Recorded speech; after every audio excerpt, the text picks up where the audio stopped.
Dear friends, current affairs month wise Pratiyogita Darpan का हम लोगों ने स्टार्ट किया है। जो लास्ट एपिसोड था, पहला एपिसोड था करंट अफेयर्स का, जनवरी 2022 से हम लोगों ने स्टार्ट किया है।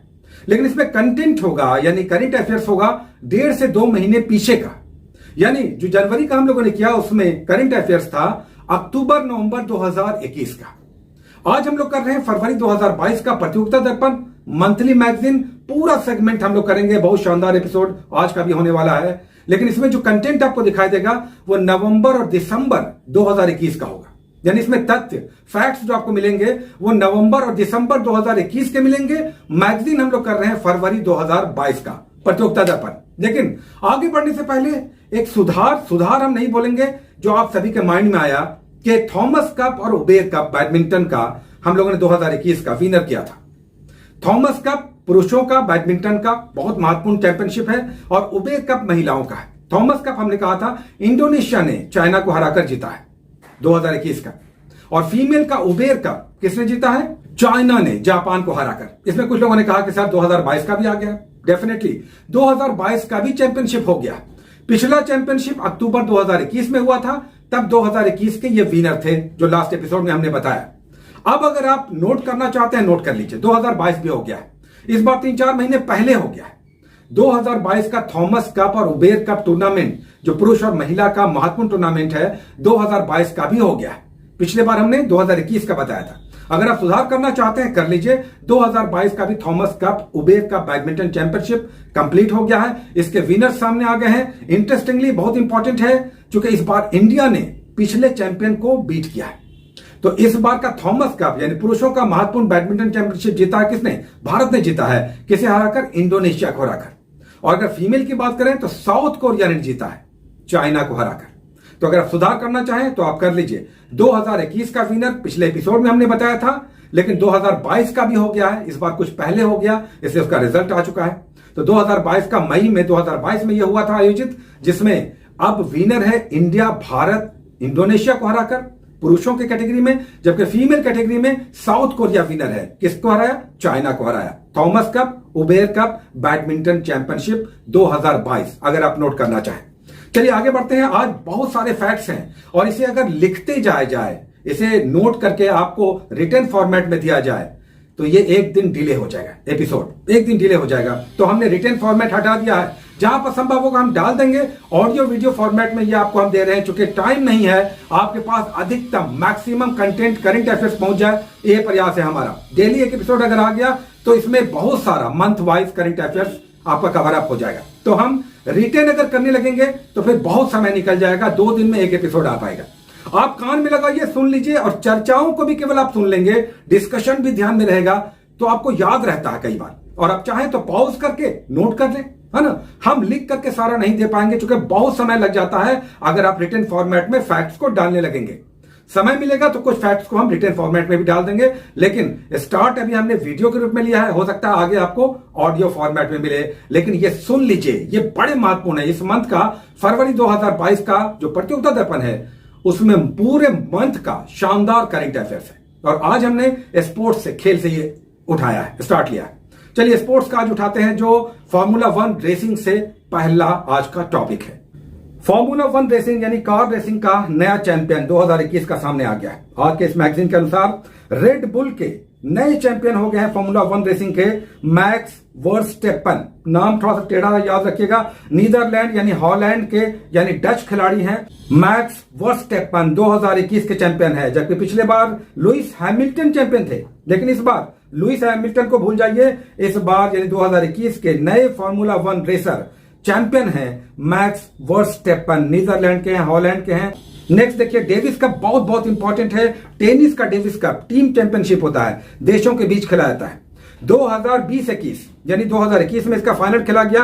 5 दिसंबर को नए चैंपियन आ गए हैं। Very important Davis cup tennis का टीम चैंपियनशिप देशों के बीच खेला जाता है। रूस 2021 का चैंपियन है, रशिया चैंपियन है। किसको हराया है? क्रोएशिया को। इसे जरूर याद रखिएगा, बहुत इंपॉर्टेंट टूर्नामेंट है। नेक्स्ट उसके बाद हॉकी का एशियाई चैंपियनशिप हुआ है। इस बार इसकी चैंपियन कौन है? जापानी टीम है। फीमेल कैटेगरी में जापान चैंपियन है। दक्षिण कोरिया को इसने हराया है। एशियन चैंपियंस ट्रॉफी हॉकी का खिताब जीता है। बहुत बहुत इंपॉर्टेंट है लेकिन ये भी। उसके बाद फुटबॉल का एक महत्वपूर्ण चैंपियनशिप हुआ है, सीनियर राष्ट्रीय फुटबॉल चैंपियनशिप। याद रखिएगा, senior national football championship female category में ये केरल में आयोजित हुआ था, जिसमें मणिपुर ने रेलवे को हरा करके चैंपियनशिप फीमेल कैटेगरी का फुटबॉल का राष्ट्रीय चैंपियनशिप जीत लिया है। किसने? मणिपुर ने। किसको हराया है? रेलवे को हराया है, लेकिन चैंपियनशिप याद रखिए मणिपुर है। अच्छा, फीफा की रैंकिंग भी आ गई। फुटबॉल की सबसे बड़ी संस्था फीफा, उसने पूरे विश्व की टीम है उसकी रैंकिंग जारी की है। टॉप पर है बेल्जियम, सेकंड पोजीशन पे है ब्राजील, लेकिन चैंपियन को याद रखिए बेल्जियम टॉप पोजीशन है फीफा की रैंकिंग के अनुसार। भारत का इसमें 104वां पोजीशन है। सैयद मुश्ताक अली टूर्नामेंट T20 का राष्ट्रीय स्तर का सबसे बड़ा टूर्नामेंट है T20 का, जबकि विजय हजारे वनडे यानी 50 ओवर वाले मैच में वनडे का cricket championship Vijay Hazare trophy होता है। इसमें हिमाचल प्रदेश नया विनर है। हिमाचल प्रदेश किसको हराया है? तमिलनाडु को हराया है, लेकिन चैंपियन याद रखिए हिमाचल प्रदेश विजय हजारे ट्रॉफी 2021-22 का नया चैंपियन है। शतरंज में एक बड़ा महत्वपूर्ण चैंपियनशिप हुआ, विश्व शतरंज चैंपियनशिप 2021। वर्ल्ड चेस चैंपियनशिप 2021 का विजेता है Magnus Carlsen. Magnus Carlsen Norway के हैं। मैग्नस कार्लसन जिन्होंने चेस चैंपियनशिप 2021 का वर्ल्ड चैंपियनशिप जीता है। यूएई में यह आयोजित हुआ था। मैग्नस कार्लसन कहां के हैं? नॉर्वे के हैं, याद रखिएगा। उसका बैडमिंटन में एक महत्वपूर्ण चैंपियनशिप हुआ है, विश्व बैडमिंटन चैंपियनशिप है। भारत के श्रीकांत यानी किदाम्बी श्रीकांत ने इसमें रजत पदक जीता है, यानी ये रनर अप रहे हैं। इसके विजेता हैं सिंगापुर के लोह किन येव। सिंगापुर के विजेता हैं लोह किन येव, जबकि किदाम्बी श्रीकांत यानी के श्रीकांत सिल्वर विनर रहे हैं, सेकंड पोजीशन पर रहे हैं। उसके बाद बिलियर्ड्स, इसके नए सीनियर राष्ट्रीय चैंपियन हैं पंकज आडवाणी। तो स्पोर्ट्स का महत्वपूर्ण करंट अफेयर्स अभी आपने देखा। ये अब नवीनतम सामान्य ज्ञान, जो प्रतियोगिता दर्पण का चौथा सेगमेंट होता है, न्यूएस्ट नवीनतम सामान्य ज्ञान, इसमें हम पीछे से उठा रहे हैं। देखिए, बुक्स एंड ऑथर्स, इस पर भी आपको ध्यान रखना है। जस्टिस फॉर द जज, जस्टिस फॉर द जज रंजन गोगोई जो चीफ जस्टिस थे, उन्होंने अपने रिटायरमेंट के बाद यह बुक लिखा है, जस्टिस फॉर द जज।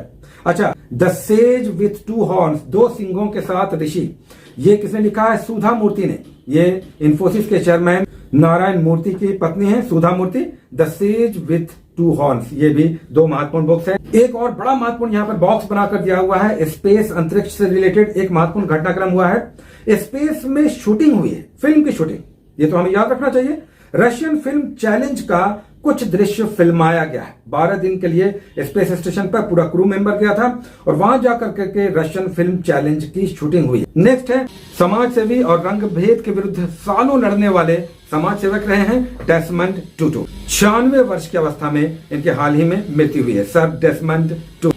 2022 का एक अंतर्राष्ट्रीय वर्ष घोषित हुआ है, किसके द्वारा? संयुक्त राष्ट्र महासभा की बैठक के 76वें सत्र में, जो 2 दिसंबर 2021 को हुआ। संयुक्त राष्ट्र का जनरल असेंबली का बैठक 76th सेशन 76वां सत्र 2 दिसंबर 2021 को, इसमें पारित किया गया एक प्रस्ताव और 2022 के लिए सतत विकास हेतु बुनियादी विज्ञानों का अंतर्राष्ट्रीय वर्ष।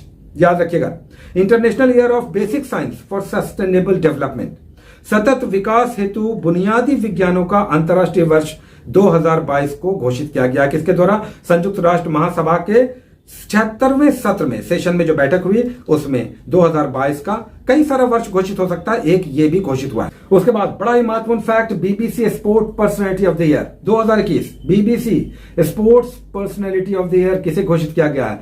एम्मा रायडुकानु को। ये ब्रिटिश टेनिस खिलाड़ी हैं एम्मा रायडुकानु, इन्हें BBC sports personality of the year 2021 घोषित किया गया। अच्छा, एक और बड़ा महत्वपूर्ण घटनाक्रम हुआ है, एथलेटिक्स में उत्कृष्ट योगदान के लिए वर्ल्ड एथलेटिक्स का पुरस्कार घोषित हुआ है। भारत की अंजू बॉबी जॉर्ज को वुमन ऑफ द ईयर पुरस्कार से नवाजा गया है। वर्ल्ड एथलेटिक्स ने, जिसका पुराना नाम है इंटरनेशनल अमेच्योर एथलेटिक्स फेडरेशन यानी IAAF, international amateur athletics federation, जिसका अब नया नाम है वर्ल्ड एथलेटिक्स, इसने घोषित किया है भारत की अंजू बॉबी जॉर्ज, जो लंबी कूद की खिलाड़ी रही हैं, बहुत ही प्रसिद्ध खिलाड़ी रही हैं, इन्हें वुमेन ऑफ द ईयर घोषित किया है। किसने? वर्ल्ड एथलेटिक्स ने। नाम केवल याद रखिए, लेकिन इसने इंटरनेशनल लेवल पर नॉर्वे के कर्स्टन वॉरहोम को पुरुष कैटेगरी में और जमैका की इलैन थॉम्सन को फीमेल कैटेगरी में 2021 के लिए सर्वश्रेष्ठ एथलीट घोषित किया है। किसने? वर्ल्ड एथलेटिक्स ने। भारत की अंजू बॉबी जॉर्ज को तो भारतीय खेल में उनकी प्रसिद्धि के लिए घोषित किया गया women of the year award, लेकिन इंटरनेशनल लेवल पर प्लेयर ऑफ द ईयर यानी एथलीट ऑफ द ईयर का अवार्ड किसे दिया गया? वर्ल्ड एथलेटिक्स ने दिया है पुरुष कैटेगरी में नॉर्वे के कर्स्टन वॉरहोम को, जबकि फीमेल कैटेगरी में इलेन थॉमसन को दिया गया है। ये कहां की है? जमैका की। उसके बाद कुछ महत्वपूर्ण पुरस्कारों पे आते हैं। साहित्य अकादमी पुरस्कार 2021 की घोषणा हुई। साहित्य अकादमी पुरस्कार किस क्षेत्र में दिया जाता है, कितनी भाषाओं में दिया जाता है?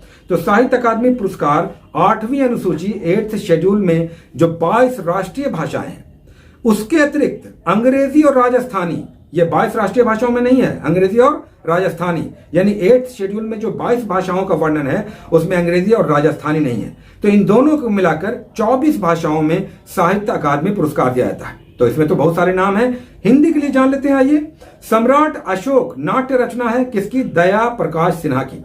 दया प्रकाश सिन्हा को साहित्य अकादमी पुरस्कार 2021 दिया गया है। हिंदी में उनकी रचना नाट्य रचना है सम्राट अशोक को। जब साहित्य अकादमी की बात हो गई है तो बहुत बहुत महत्वपूर्ण है ज्ञानपीठ अवार्ड। ज्ञानपीठ अवार्ड 2020 और 2021 दो अलग अलग वर्षों के लिए एक ही साथ दिया गया। ऐसा इसलिए कि कोविड एरा में कुछ पुरस्कारों की घोषणा नहीं हो पाई थी, तो ज्ञानपीठ अवार्ड दिया गया है 2020 और 2021 के लिए, दो अलग अलग साहित्यकारों को, दोनों अलग अलग सालों के लिए। आइए इनका नाम जानते हैं। इसमें असमी साहित्यकार नीलमणि फुकन को 2020 के लिए, वर्ष 2020 के लिए 56वां 56th ज्ञानपीठ अवार्ड दिया गया है। किसे?